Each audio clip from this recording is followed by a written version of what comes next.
Oke, assalamualaikum warahmatullahi wabarakatuh. Waalaikumsalam warahmatullahi wabarakatuh. Kembali lagi berjumpa di podcast Glidupa TV. Kali ini kita mendapatkan kunjungan dari tokoh yang sangat luar biasa.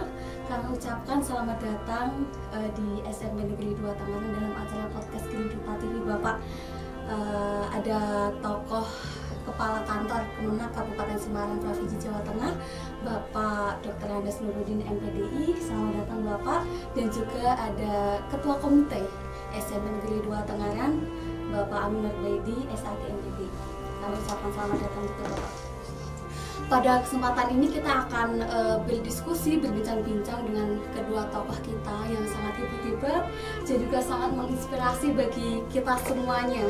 Sehingga nanti pasti kalian akan penasaran dengan apa yang akan kita berbincangkan, sehingga tetap stay di channel kita Glidupa TV.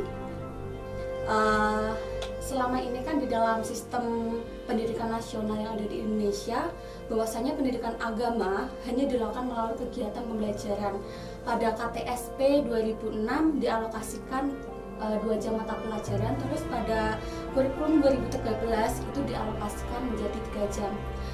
Inilah yang kemudian ini dianggap kurang efektif, karena jika hanya dengan cara tersebut perlu ada upaya lain Bapak. Nah, yang dapat dilakukan secara rutin agar siswa ini mampu menjadi manusia yang berakhlakul karimah, beriman dan bertakwa kepada Tuhan Yang Maha Esa seperti itu. Nah, salah satunya dapat diterapkannya religious culture ataupun budaya religius di sekolah. Nah, sehingga nanti ini saya ingin menanyakan kepada Bapak bahwasanya sebenarnya tujuan dengan adanya religious culture ini menurut Bapak Nurudin itu yang bagaimana Pak? Baik, terima kasih. Jadi kami dari Kementerian Agama Kabupaten Semarang, terima kasih diundang di sini untuk menyampaikan beberapa hal. Terima kasih kaitannya pertanyaan tujuan daripada religious culture itu adalah bagaimana anak-anak sekolah, semua murid-murid utamanya di SMP Negeri 1, SMP Negeri 2 Tangerang ini nanti ketika terjun di masyarakat ini betul-betul menjadi anak atau manusia yang berakhlakul karimah. Maka bagaimana supaya anak itu menjadi anak yang berakhlakul karimah, ini harus dibiasakan baik di rumah, di masyarakat, dan di sekolah. Maka ketika berada di sekolah perlu diadakan kebiasaan-kebiasaan yang harus dilakukan anak agar nanti ketika tua, dewasa, terjun di masyarakat itu sudah betul-betul menjadi anak yang berakhlakul karimah. Maka religious culture tadi harus dibiasakan. Salah satu contoh bagaimana ketika di sini ada musola, anak dibiasakan untuk sholat berjamaah dimulai dari setiap tiba waktu anak untuk segera melaksanakan adzan, dan bagaimana semua anak-anak yang beragama Islam ketika ada adzan disuarakan. Maka tentunya itu kalau tidak dibiasakan di sekolah, biasanya nanti anak ya tidak biasa menjawab adzan, ketika ada adzan malah berbicara sendiri. Maka itu harus dibiasakan, adzannya bagus, dijawab dengan bagus, dan ketika selesai pun mereka dibiasakan berdoa. Ini salah satu contoh religious culture seperti itu supaya dibudayakan di sekolah. Anak kalau malam harus ngaji, maka ketika di sekolah pun ada pelajaran agama, anak juga betul-betul diajari ngaji, bagaimana bisa membaca Quran dengan baik dan benar. Maka saya melihat di SMP Negeri 2 Tangerang itu di setiap kelas ada Quran yang banyak. Ini tadi saya sampaikan kepada Pak Komite, ini perlu ditambah, dan yang terpenting itu harus ada juz ammanya. Qurannya udah bagus, harus ditambah juz ammah biar semua anak terlatih, terbiasa untuk membaca Al-Quran. Ini dengan demikian nanti insya Allah lulusan dari SMA Negeri 2 Tengaran, nanti ketika terjun di masyarakat itu semuanya bagus, berakhlakul karimah. Ya, indikator berakhlakul karimah itu yaitu anak salah satunya gemar membaca Quran, ketika adzan disuarakan mereka selalu mendengarkan, menjawab dengan baik dan dilanjutkan untuk sholat berjamaah. Oke, tadi penjelasan dari Bapak Nuruddin teman-teman mengenai tujuan dari adanya religious culture dan juga langkah-langkahnya dapat dilakukan seperti itu dengan cara metode pembiasaan dan juga peneladanan seperti yang tadi sudah dijelaskan oleh Bapak Nuruddin. Nah, tadi sudah dari kacamata Bapak Nuruddin, sekarang dari kacamata Bapak Amin. Seperti apa sih Pak tujuannya dan juga langkah-langkah konkret agar SMP Negeri 2 Tengaran ini mampu menerapkan religious culture seperti itu? Iya. Terima kasih Mbak Rifa. Jadi terkait dengan pengembangan sekolah secara umum, itu kan tidak lepas dari bagaimana kecerdikan kepala sekolah dalam menyusun program-program sekolah itu sendiri, tercantum dalam rencana jangka panjang, jangka menengah maupun jangka pendek yang mungkin kita kenal dengan istilah rencana kerja tahunan kan begitu. Satu di antaranya bahwa program-program itu harus bersifat inovatif, tidak hanya sekedar copy paste dengan program yang kemarin hanya mungkin dirubah tahun dan tanggalnya saja, tapi ada upaya untuk bisa mengevaluasi program tahun sebelumnya, dan dari evaluasi itu otomatis akan melahirkan rekomendasi terkait dengan dinamika program yang baik sesuai dengan tuntutan pada tahun itu. Nah, kalau kita melihat di Perpres 87 tahun 2017, di sana dikatakan pentingnya penguatan pendidikan karakter. Tadi sudah disampaikan oleh Pak Kakang Kemenak bahwa inti dari pendidikan karakter itu tidak lain dan tidak bukan adalah agama itu sendiri. Jadi kalau siswa itu sudah betul-betul bisa memahami ajaran agama dan kemudian posisi sekolah sebagai laboratorium masyarakat yang di dalamnya ada upaya untuk bisa menelaah jauh ke depan, kemudian merancang program berdasarkan pelaksanaan program yang sama di tahun berikutnya, maka di sini akan tercipta sebuah dinamika program yang sangat-sangat luar biasa. Maka disitulah sekali lagi inti dari pendidikan karakter yang tercantum di Perpres nomor 17 tahun nomor 87 tahun 2017 adalah bagaimana agama itu betul-betul bisa menjadi pusat pengembangan diri. Oleh karenanya tadi kami mengamini apa yang disampaikan oleh Pak Kakang Kemenak terkait dengan komitmen sekolah untuk memberantas buta huruf Al-Quran, begitu Pak Kakang ya. Termasuk juga di beberapa kesempatan saya sering mendengar Pak Kakang menyampaikan wajib adanya untuk melaksanakan ekstrakurikuler tilawah Pak ya. Jadi bukan hanya sekedar membaca, tapi ada langkah lanjutan di mana anak itu mempunyai skill untuk membaca Al-Quran yang dilakukan atau tilawah begitu.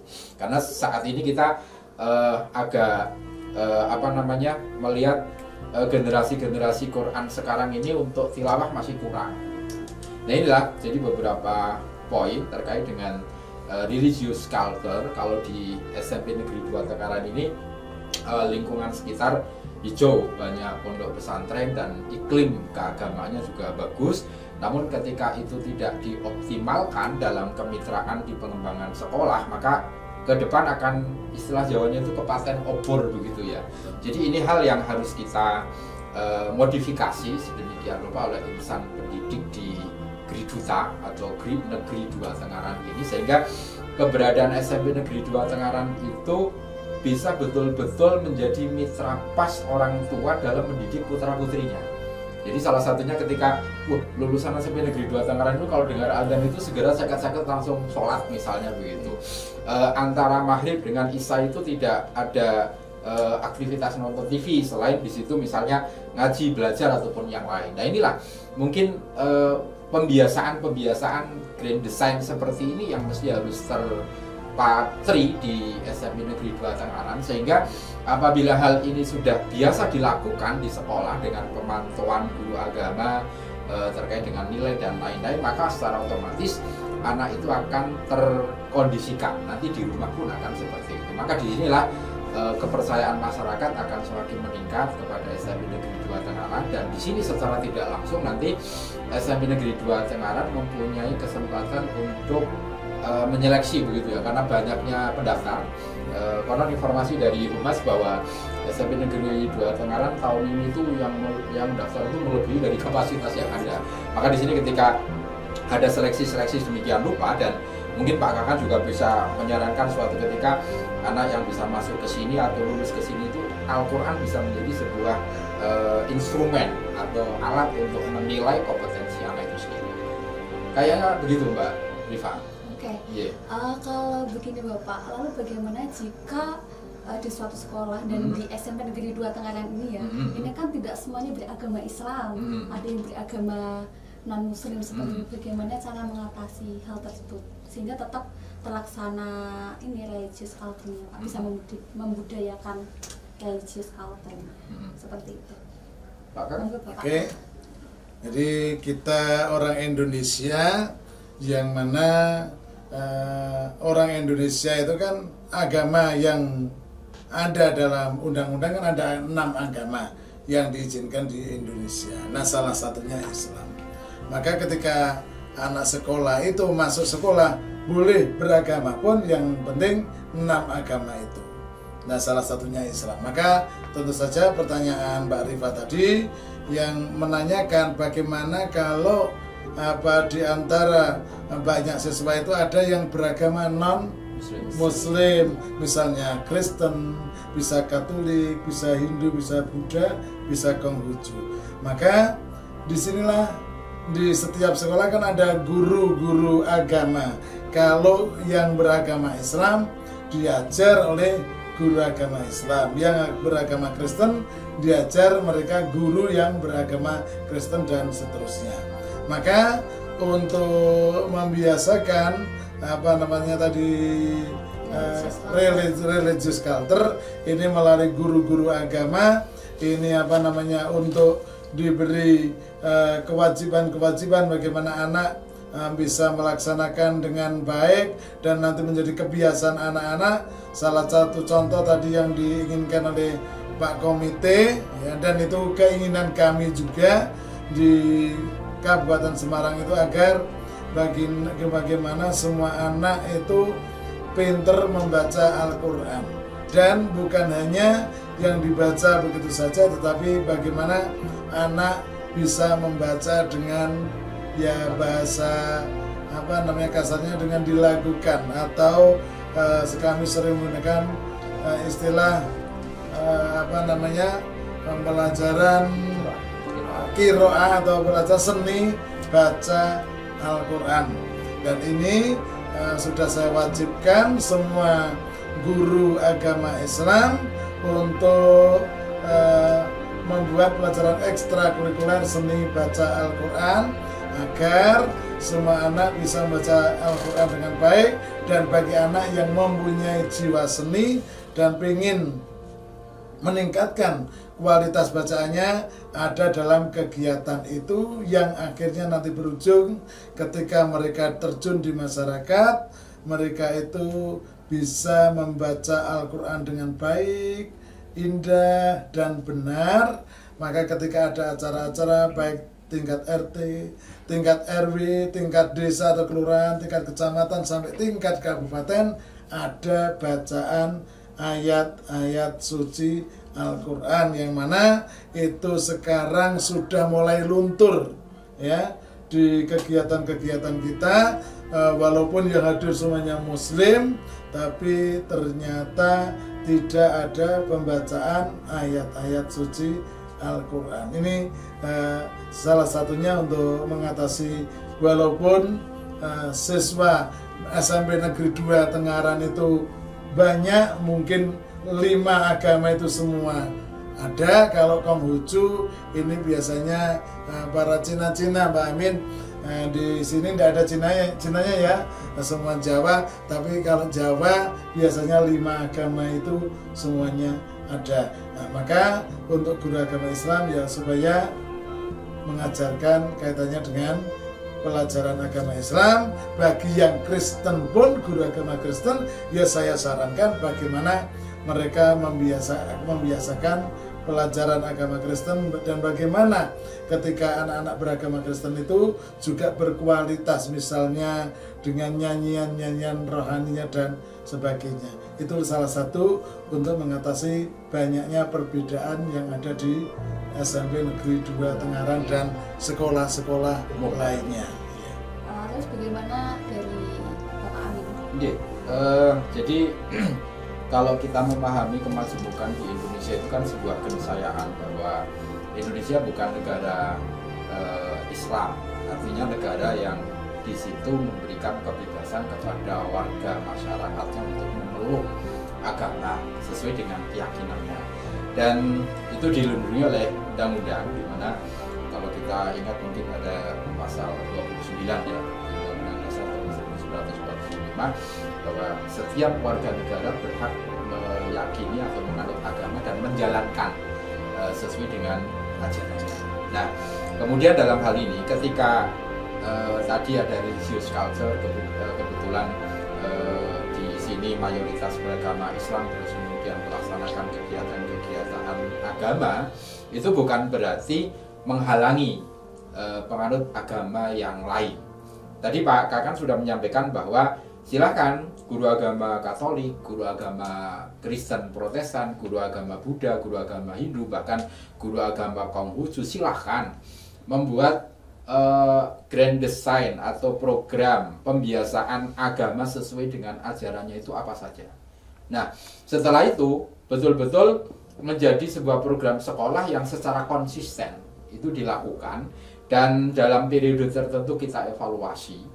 Adakah sesuatu yang perlu kita benahi, adakah sesuatu yang perlu kita tambahkan, sehingga anak tidak terjebak pada rutinitas itu saja tanpa ada inovasi dan kreativitas dari guru dalam merancang kegiatan pembiasaan agama itu. Jadi kami hanya punya keyakinan bahwa setiap orang yang lebih paham tentang ajaran agamanya dan dia lebih banyak melaksanakan ajaran agamanya, itu pasti akan banyak memberikan pesan-pesan damai. Kalau boleh kita pinjam istilah agama Nasrani ya, kalau kita ya pesan-pesan yang membuat orang lain di sekitar kita merasa tenang, merasa terayomi dan lain-lain. Dan sekali lagi, tidak ada orang yang ketika orang itu paham betul dengan agama kemudian mudah menyalahkan orang lain, mudah kemudian kalau di internal ada yang membid'ahkan begitu. Tapi saling asuh, saling asah, saling asih, yang pada gilirannya nanti akan tercipta sebuah tatanan sebagaimana yang dilukiskan Al-Quran itu qaryatun thayyibah, artinya lingkungan yang baik, yang baldatun thayyibatun walaupun. Saya kira begitu, Mbak.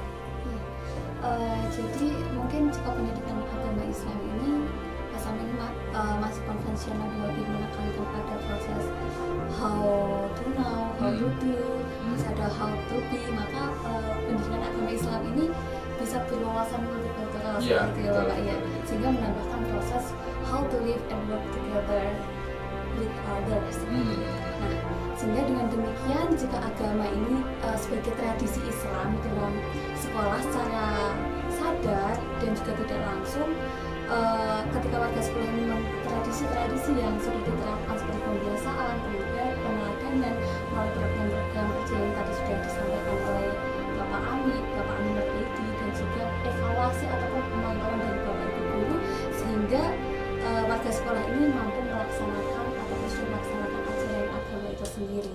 Nah, dan perlu kami informasikan Bapak bahwasannya di SMP Negeri 2 Tangerang ini memang terus melakukan inovasi-inovasi dan juga terus meraih prestasi. Hal tersebut bisa dilihat dari prestasi yang telah kami raih seperti itu. Baru-baru ini kami mendapatkan penghargaan 2 perlombaan sekaligus. Tingkat nasional. Iya, tingkat nasional semuanya.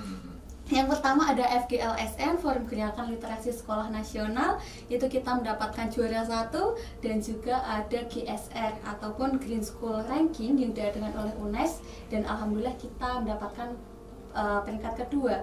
Dan bahkan pada saat kita mengikuti FGLSN ini, poin kita itu jauh lebih unggul daripada yang mendapatkan peringkat 2 ataupun 3. Begitu juga dengan yang GSR ini Bapak, selisihnya itu hanya sedikit saja seperti itu. Dan juga kami telah ada berbagai lomba di tingkat nasional, seperti ada sekolah sehat di tingkat nasional, kita mendapatkan rujukan studi banding sekolah berskala nasional pula, dan kita mengikuti adiwiyata di tingkat provinsi juara 1 dan akan maju ke tingkat nasional, sehingga mohon dukungannya teman-teman mohon dukungannya Bapak agar nanti kita di tingkat nasional mampu menjuarai peringkat pertama seperti itu ya, amin ya. Nah, dari berbagai prestasi itu pun masih banyak lagi Bapak, belum disampaikan semuanya seperti itu. Dari berbagai prestasi yang diraih oleh SMP Negeri 2 Tangerang, sehingga kami ini memiliki komitmen untuk menjadi ikon dalam pengembangan pendidikan yang ada di Kabupaten Semarang dan tentunya di Indonesia. Nah, sehingga kiat dari Bapak Amin selaku Ketua Komite di SMP Negeri 2 Tangerang untuk mewujudkan Gili Duta ini menjadi ikon dalam pengembangan pendidikan itu bagaimana? Jadi saya melihat ketika SMP Negeri 2 Tangerang sudah menjadi rujukan sekolah nasional, indikatornya ketika banyak sekolah-sekolah dari dalam provinsi maupun luar provinsi. Itu kalau saya lihat laporan dari Wakil Humas itu kan banyak sekali antrian yang mau datang ke sini untuk studi banding gitu. Nah, seperti sudah pernah kami sampaikan dalam sebuah acara di SMP Negeri 2 Tangerang bahwa sesuatu yang dikunjungi itu kan ada dua, yaitu museum dan laboratorium gitu. Jadi kalau museum itu dikunjungi kan kita hanya di objek yang dikunjungi di museum itu kan hanya dikagumi, tapi di situ tidak bisa berinovasi, berkreasi untuk kemudian menjadi sesuatu yang lebih baik begitu. Nah, tapi kalau laboratorium maka sebetulnya di situ akan melahirkan sebuah teknik, cara, inovasi yang ketika orang datang minggu ini, minggu berikutnya sudah kaget lagi ketika di sini sudah ada kreativitas yang sangat-sangat luar biasa. Nah, kami berharap bahwa prestasi yang saat ini sudah ada itu adalah bagian awal sebagai modal utama untuk menapakkan kaki pada jenjang kreasi dan inovasi berikutnya begitu. Sehingga kaitannya dengan pembiasaan ini menjadi hal yang utama. Kemudian tadi Bu Dr. Padma dalam sambutannya juga menyampaikan misalnya ketika kita gambar-gambar di sini kan sifatnya masih pemandangan ya secara umum gitu. Nah, beliau menyarankan bagaimana kalau ada 7 keajaiban dunia itu digambar di space-space tertentu sehingga anak-anak yang melihat itu terinspirasi. Wah, saya ingin ke Menara Eiffel di Paris misalnya, saya kepingin ke Menara Pisa di Italia misalnya begitu. Sehingga lagi-lagi kalau agama mungkin saya ingin ke Ka'bah di Arab begitu. Nanti kan terinspirasi. Kalau di sini kan masih berbicara masalah pemandangan rural. Dan itu sudah bagus lah. Itu ide kreatif dari Bu Padma tadi menyarankan seperti itu. Kemudian beliau tadi juga menyarankan agar potensi life skill yang ada di SMP Negeri 2 Tangerang itu kita kembangkan menjadi sesuatu yang betul-betul produktif dan terkelola. Sehingga kalau di SMK itu ada unit produktif. Saya kira kalau di SMP pun tidak salah Pak Kakan ya. Ada embrio untuk unit produktif, di mana di sini ada Pak Mulkani, ada guru-guru yang skill keterampilannya luar biasa, itu di edit sedemikian rupa untuk kemudian nanti akan muncul sebagai sebuah unit produktif yang kita bisa tawarkan, bisa kita jual kepada masyarakat. Nah, disitulah laboratorium yang akan meneliti, merekomendasi perbaikan demi perbaikan sehingga pada gilirannya masyarakat merasa terlayani secara penuh di SMP Negeri 2 Tangerang. Dan yang tidak kalah pentingnya komitmen pribadi dari guru, sivitas akademik dan juga tenaga administrasi ataupun tenaga pendidikan yang lain untuk selalu berinovasi, untuk selalu belajar, untuk selalu berkarya, mencoba. Salah nggak apa-apa, nah, pada gilirannya pasti akan mendapatkan sesuatu yang diharapkan. Nah, dengan komitmen pribadi untuk maju dan berkreasi, insya Allah SMP Negeri 2 Tangerang itu bisa menjadi lebih baik lagi dari apa yang kita bayangkan. Saya kira itu, Mbak.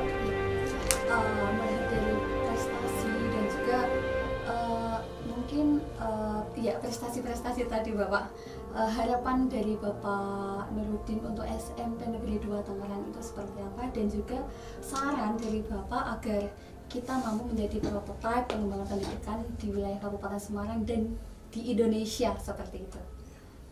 Jadi ada saran dan juga harapannya.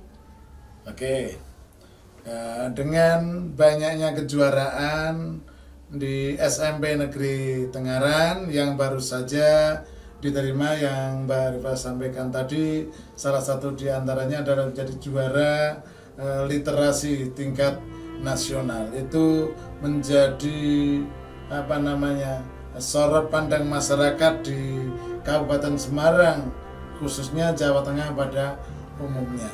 Ini tentu sekolah ini nanti akan menjadi sekolah yang dicintai oleh masyarakat paling tidak di Kabupaten Semarang. Tapi saya sangat berharap bahwa juara-juara itu kan baru sifatnya yang masih umum ya.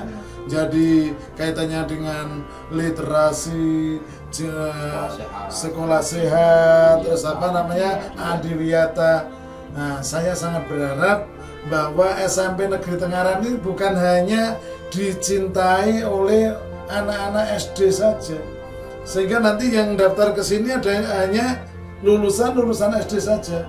Saya berharap bagaimana SMP Negeri 2 Tangerang nanti dicintai oleh semua masyarakat Kabupaten Semarang, termasuk yang dari madrasah ibtidaiyah. Maka salah satunya mari kejuaraan di tingkat nasional yang bersifat agamis. Salah satu contoh, ada setiap tahun kan ada musabaqah tilawatil Quran, lomba membaca Al-Quran. Nah ini juaranya kan ada juara kabupaten, juara tingkat provinsi, ada juara tingkat nasional, dan ada juara tingkat internasional. Dan di Jawa Tengah sudah ada juaranya, bukan kata-katanya. Jawa Tengah sudah mempunyai juara internasional yang sekarang menjadi Imam MAJT Pak Jainuri. Nah, maka mari SMP 2 Tangerang kita biasakan ada pelajaran seni baca Al-Quran. Itu bagaimana untuk mencetak masyarakat di Kabupaten Semarang ini menjadi qori atau qori'ah yang sangat bagus, yang nanti pada saat lomba bisa menang tingkat kabupaten, provinsi, nasional, dan tingkat internasional. Nah ini nanti akhirnya masyarakat secara umum, baik lulusan SD, MI yang berkualitas nanti akan masuk di SMP Negeri 2 Tangerang. Sudah bagus, tadi saya sampaikan, jadi dengan juara literasi, juara apa tadi? Green School dan sebagainya. Ini kan sifatnya umum ya. Yang agamis pun mari untuk kita kejar bagaimana bisa menjadi juara nasional, dan semoga dari SMP Negeri 2 Tangerang nanti bisa terbit atau muncul juara internasional. Amin. Terima kasih. Oke, terima kasih Bapak. Nah, memang sangat menarik jika kita membahas persoalan pendidikan yang ada di Indonesia dan bagaimana cara kita bisa memajukan pendidikan ataupun merubah pendidikan yang ada di Indonesia menjadi lebih baik, khususnya mengenai religius culture tadi Bapak, dan juga harapannya nanti SMP Negeri 2 Tangerang mampu menjadi ikon pengembangan pendidikan di Indonesia ya, khususnya di Kabupaten Semarang seperti itu. Nah, namun pertemuan kita bersama dengan tokoh-tokoh yang sangat luar biasa, tokoh-tokoh yang sangat inspiratif kita cukupkan. Mungkin bisa kita sambung di lain waktu lagi Bapak, kita diskusi membahas yang lain seperti itu ya. Terima kasih Bapak atas waktunya, dan bagi kalian yang ingin mengusulkan kami, ingin berbincang-bincang dengan siapa, ingin membahas sesuatu hal mengenai pendidikan ataupun selain pendidikan, itu silahkan komen di bawah ya.